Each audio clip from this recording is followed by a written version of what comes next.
This episode is brought to you by Only the Real Entertainment and Media Den Productions.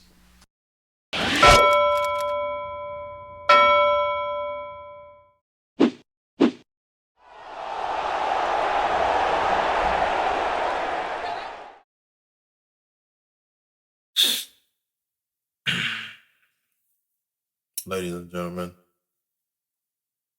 welcome to another episode of Real Hoops. As you can tell, I'm not doing very well, but let's get to the good things. My bad. Shout out to everybody who told me happy birthday. My birthday was September 20th. Happy to see another year. Blessed. This is really my first year really doing the pod full time, doing what we need to do, handling business. I appreciate all the love, man, and y'all been carrying me and helping me get through. I appreciate everybody, you know what I'm saying, tapping into my basketball takes on a weekly basis. Shout out, you know what I'm saying, Cam. Shout out to everybody who gave me love, man, on my birthday. Very important. There's not a lot of people who look like me that make it to the age that I made it to, which is 29. I ain't got to ask me for my age, bro. I ain't ashamed of my age. Be 30 next year. No pressure. So, damn, why you having a bad day today? What's going on today? And I got a 9 to 5, by the way. There's nothing wrong with the job, ladies and gentlemen. Don't let social media trick you into thinking that there's an issue in having a job. Why you have other things going on, you know? Working my little 9 to 5 today. Out of my business, you know, being a responsible, working U.S. tax-paying citizen. So we got a group chat. A few of my homies that work together. Shout out to everybody who listening to this and work with me. So we got a group chat. I see it in all caps. I'm on a call at this point. Dame to the Bucks. I see Dame to the Bucks in the chat. I'm like, man, this man capping. So you know what I did? I went on Twitter. And he came from Wolves. I read that tweet 5 times. And I sat there still. And this is the call before I go to lunch. You ever argue with your girl in the shift, bro? The rest of your shift is trash. If you ever argue with your girl while you work, that's the worst thing you could do. Shorty, wait till I get home to start with the shenanigans. I've had it happen to me too many times, and I hate it. It just sours up the rest of the shift. You gotta act like you're all right, and you in true pain, and it's a terrible shift. Yeah, imagine that times 10. Because you see, the reason why it's times 10 is because I can't escape this any longer. You see, when I was just a Heat fan, minding my business, being just a guy, you know, who loves the Heat, I could get away from it. But now we're hoops, now that I have some form of a platform, and I have no choice but to cover the absolute fumble from the Miami Heat front office and the absolute pettiness that comes from the Trailblazer office and Joe Cronin. I can't escape it. I gotta cover it. I gotta talk about it. Imagine talking about an ex-girlfriend that you really loved and really thought you was gonna spend the rest of your life with. Imagine you have to consistently talk about her on a day-to-day basis. And not only do you have to talk about it, you now have to cover what that woman is doing with the next man, even though she's supposed to be with you. Imagine doing that. That's what I have to do, ladies and gentlemen. And I can't escape it. I'm getting mentioned 25-8 on Twitter. I'm on this group chat at work. They're trolling me. I put my phone on D&D. People are still getting through because they're hitting the nudge button. I got it covered. Kyle Lowry, a 37-year-old Kyle Lowry. I know I talk about Kyle Lowry a lot on the pod. I don't want to disrespect him. He's a champion. But my brother in Christ, his all-star days are past him. He's my starting point guard as of this podcast. And not Damian Lillard. So let's cover it, right? Before I get too in depth into it, let's just cover it, right? So the summer goes by. He's leaving little nuggets. Oh, where would you go if you were to be traded? Hey, I don't want to be traded, but if I were to be traded, I would want to go to the Heat. I'm like, oh, you just... I'm looking around and I'm sorry, you ain't gonna hit him with this tampering right quick? Which we gonna get into that? You ain't gonna hit us with this tampering, bro? No? Hey, Pat. Yeah. Do what you need to do. Get him over here. And on a daily basis, as a Heat fan, you're reading reports, and the only report that you want to know is that Damian Lillard will be wearing number 0 for your Miami Heat franchise. And days go by. It don't happen. Days keep going by. It don't happen. Still going by. And then you hear the reports the last few days. Hey, he may be going to Toronto. I'm like, man, cap.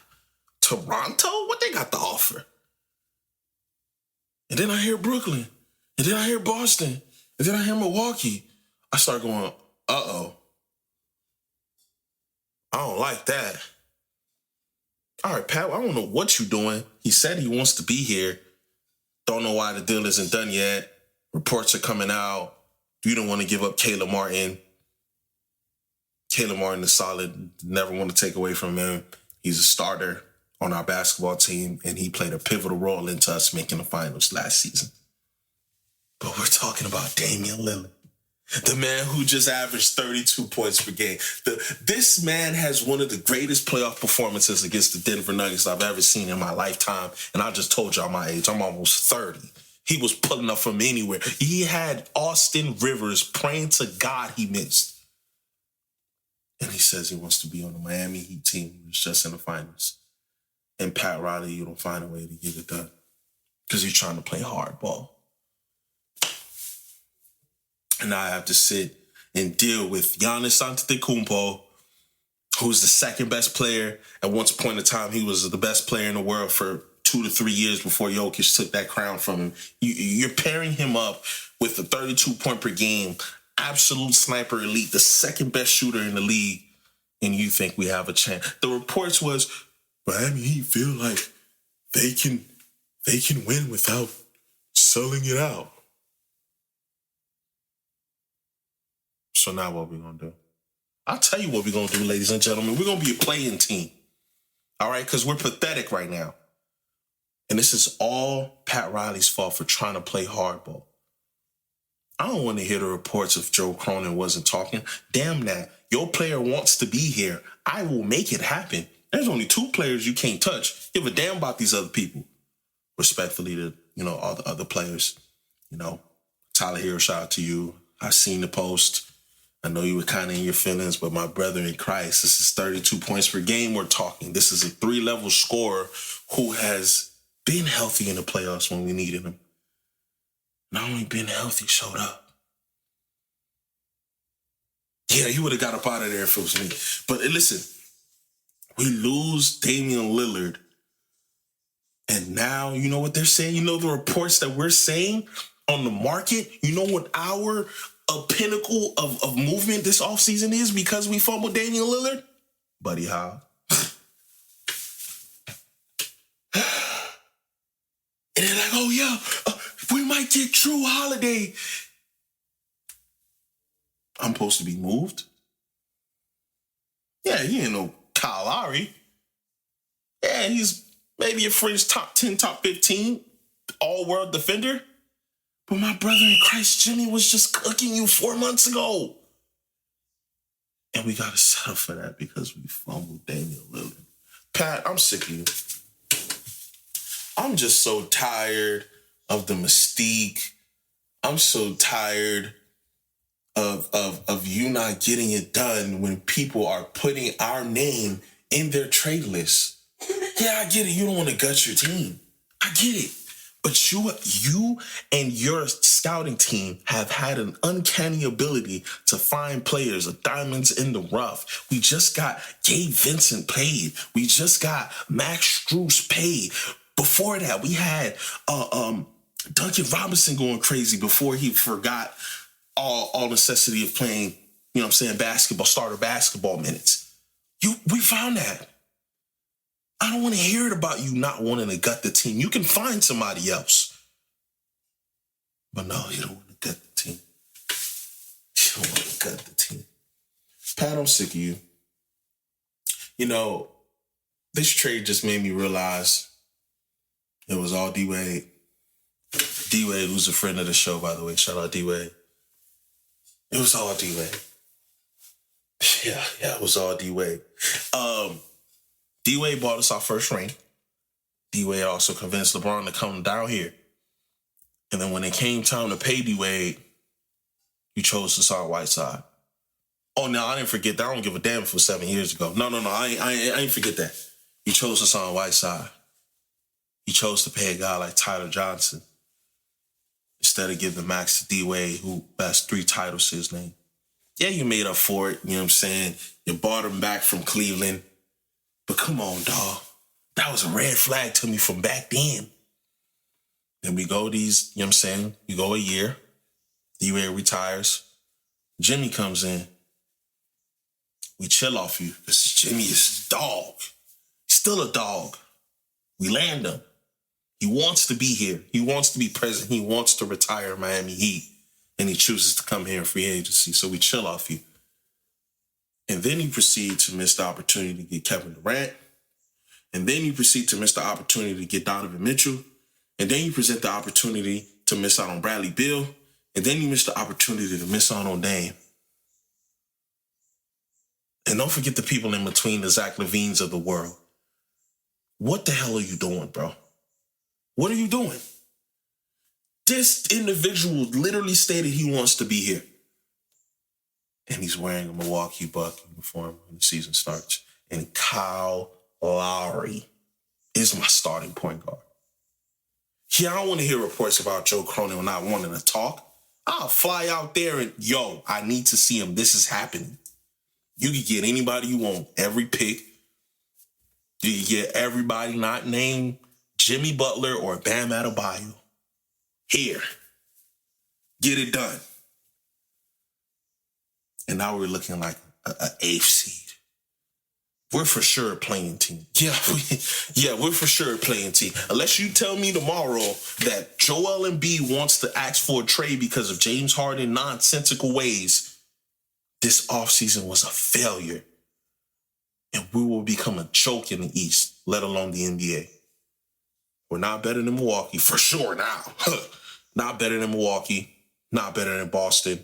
You can even make the case that the Knicks are better than us. What are we doing here? And then you got Jimmy going on trolling, saying, investigate them for tampering. Who gives a damn? Your front office let you down and you're over here trolling. I don't get it. And, it's fine, though. Your leaders needs to be a little bit delusional of where they are right now. You just came from the finals. You had an astronomical performance in the playoffs. But we stink right now. There is no way that you guys are comfortable in the starting point guard being Kyle Lowry because of the non-willingness by Pat Riley to go all in on a fringe top 10, the second best shooter. If your name isn't Steph Curry, you're not shooting better than Damian Lillard. And we needed that. Boy, was we struggling from the perimeter in the finals. Can you imagine Damian Lillard pairing that? I 6, might even go 7. Because trust me, the way that Jamal Murray was busting up, Dame would have been right there with him giving them buckets too. I ain't going to go too crazy. I just want the audience to do me a favor. I want you to go look at the true shooting percentage of a Gabe Vincent. And we lose out on a 3-level score because you don't want to sell out the team. So, we got reports. Drew Holiday being traded to the Heat. Gives a damn. Who cares? This offseason was a failure. We don't land a whale. If we land a big piranha, you a big piranha, you'll eat a lot of stuff. You ain't no whale. All the whales are fine where they're at. Then we got Kyle Lowry. We got no point guard in a point guard heavy era. Now, if you give me Kyle Lowry 10 years ago, I'm like, all right, I'll take it. Just 37-year-old Kyle Lowry, bro. He's our starting point guard because of Pat Riley. I don't even want to talk about this no more. I can't even get away from it. Because you know what I'm about to do right now, ladies and gentlemen? I'm about to load up my 2K. And as soon as I load up my 2K, I'm going to get an invite from the guys. And when I get an invite from the guy, yo, Reela, how you feeling? Come on, bro. Come on. I can't get away from this. My phone blowing up. My Twitter blowing up. I don't even want to talk about this right now. Ladies and gentlemen, appreciate y'all for tapping in to another episode of Real Hoops. Pat Riley, you stink. The front office should be ashamed of themselves. I'm sick of this. I'm a very frustrated Heat fan right now. I'm sad I have to cover Miami Heat basketball on a daily basis for this postseason, for this season right now. I can't even talk proper. I'm so pissed. Can't believe we fumbled Damian Lillard after he said he was coming here. All right, man. Let's wrap up the show. I appreciate y'all. This Friday, the new Wayne is coming out. I'm going to be tapped into that for sure. The Fix Before the 6. Other than that, I'm going to be chilling. I'm still working out. I'm putting out my album. Working on cover art. So y'all will be hearing more information about that soon. We lost Damian Lillard, bro. I'm going to go cope. Y'all tap in. I will see y'all next week. Ladies and gentlemen, I have a very special guest here. Actually, I got two special guests. First off, we got Rachel here. Rachel, what's up? Hey. My second guest is depression because Damian Lillard is playing for the Milwaukee Bucks. What do you say about that? Man, I'm not sad about Dame going to Milwaukee as much as I'm mad that Joe Cronin was not a good negotiator. Like, he was spiteful. He threw a tantrum. I think I'm more mad at that than him actually being a Buck. Do you think Pat Riley maximized the negotiation, or do you can't negotiate with a brick wall? They said they wasn't even taking our calls. Hey man, if I'm Pat, I'm flying out. I ain't, yeah. So your name ain't Jimmy, your name ain't Bam. You on that block? So they were basically ready to let everybody go. All the reports I saw, they had 2 firsts, some swaps, Tyler, going to San Antonio, Jovic, yep. And they were even gonna add Caleb if need be. So sure. That's a heck of a haul. And Milwaukee's package wasn't better than that package at all. I'll be interested to see what they can flip Drew Holiday for. That is pretty much the outstanding piece that'll see how much they get back for him, whether that was a good trade for them or not, or whether it was just a spiteful trade. If they can't get at least another first-round pick for Drew, it was all spite. It wasn't a better deal. I mean, they got Ayton. Ayton was going to be a part of the deal regardless. He came from Phoenix. What they got specifically from Milwaukee was 1 first, 2 swaps, and Drew. That's it. Hey, Phoenix was going to be a third team, whether it was with Miami or with Brooklyn, or that the Ayton piece from Phoenix was set in stone. They were always getting Ayton. Yeah, Ayton. I ain't going to do too much on Ayton. But what do you think we stand in the East? I feel like we're always written off on paper and that we're going to surprise some people. I think Tyler's going to have a career year. And as long as everybody can stay healthy, knock on wood, I think we're going to surprise some folks and ruffle some feathers in the East. Okay. You're a lot more hopeful than me. Our point guard situation has to be handled. We have Josh Richardson and Kyle Lowry. I don't know how much that's going to generate. We'll see. We definitely need a point guard. I agree. We definitely need a point guard, but I don't think we're done. I mean, we're gonna figure something out. Okay, for sure. So, WNBA playoffs. Tell me what you've been seeing so far. Tell me what you're looking forward to, who you got in the finals. Talk a little bit about that. You know, a lot of people thought Connecticut was going to be a team that wasn't going to be competitive at all once they traded Jonquel to New York, which was an absolute steal on New York's part. Right. And I personally have been extremely surprised with their grit, their competitiveness. That's always been that team's DNA. But just to see it night in and night out on the court has been a huge surprise. I can't lie about that. They're really giving New York everything they can handle. I think New York still pulls that series out, but I think it's going to be a close next couple of games. And I definitely see that series going to 5. With game five being a toss-up, but I think New York has more talent that can make big shots down the stretch. Okay. How about the West? What you see in the West? Let's see. We got Asia and Dallas. I think that series may be a sweep. Asia's too good, and it's not a knock on Dallas. They have a lot of talent. They have a lot of great players. Yep. Asia's too good. KP's too good. The point guard, Chelsea Gray, is too good. Like, they are such a deep team, right, top to bottom. And then they have people coming off the bench giving them quality minutes when their starters are resting. That I really see a New York Aces finals. Like, the writing's been on the wall since the teams were formed. Mm-hmm. I wish CP3 was playing. We definitely miss seeing her on the court. But it's looking like it's going to be Aces New York. And are we leaning towards Aces? Because they damn near got a super team over there. So, I mean, I guess both teams could technically have super teams. New York has Stewie, Jonquel, a former MVP, Sabrina Ionescu, who has found her three-point range. She struggled early in the season, but she's been finding her range late in the season going into the playoffs.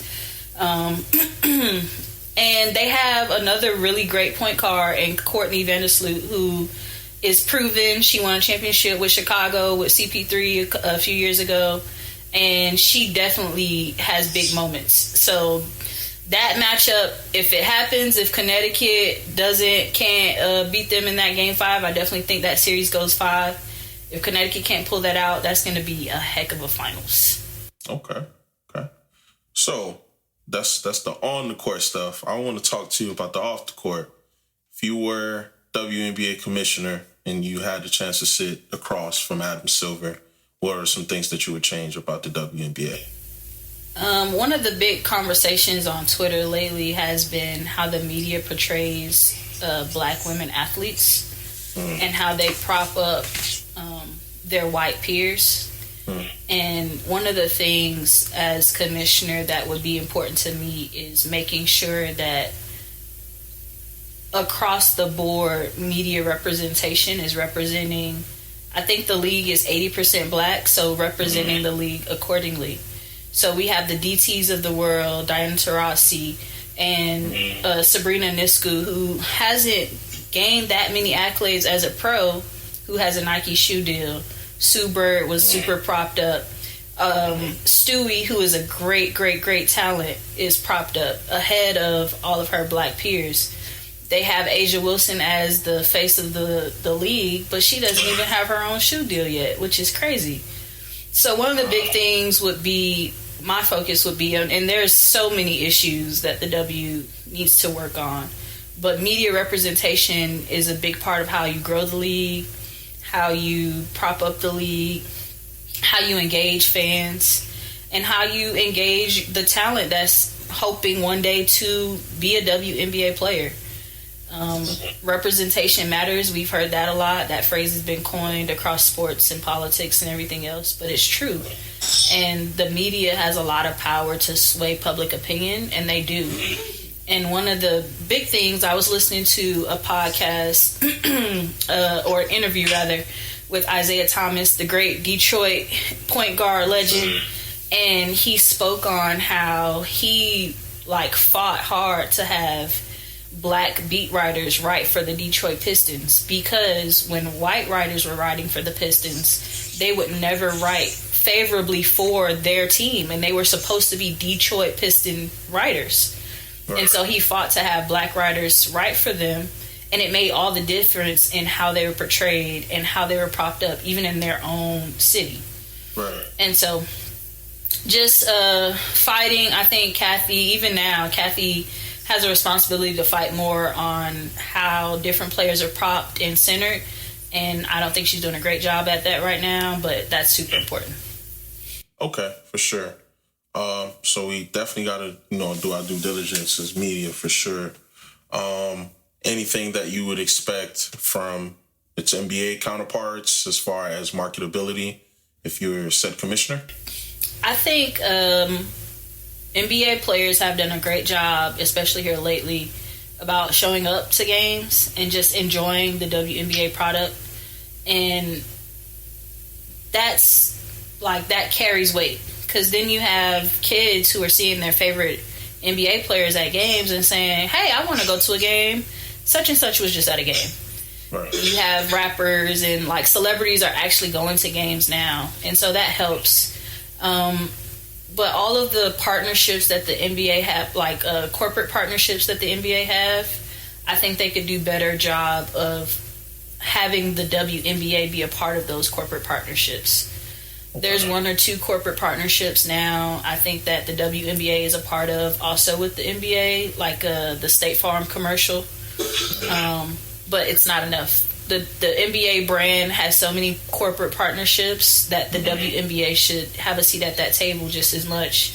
And it's up to the boys to push the envelope and say, hey, we generate X amount of money for your brand every year, and we want the women to have a seat at the table.